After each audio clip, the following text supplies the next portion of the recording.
Assalamu алейкум, урматтуу мекендештер. Кыргыз элим, амансыздарбы?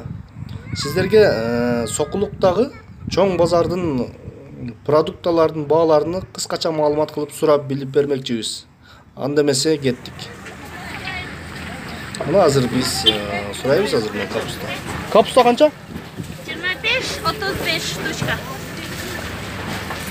25-35 дейт капусталар.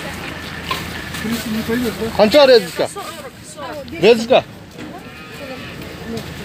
Редиска 30. Это 50 сом пакет. Это чон сейчас. Редиска 30 сом дейт, достор.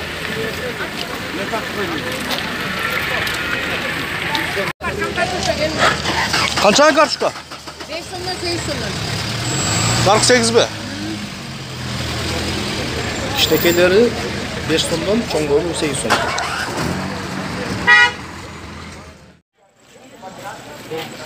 Союздар 5 сомдон экен. Мына союздар, таптаза союздар 5 сомдон. Короче, вот луч получилось, а сколько не скажу. Алма канча алма? Коробкасы 100 бе? Коробкасы 100 сомдон экен, достор. Ноукатский алма дейт. Коробкасы 100 сом.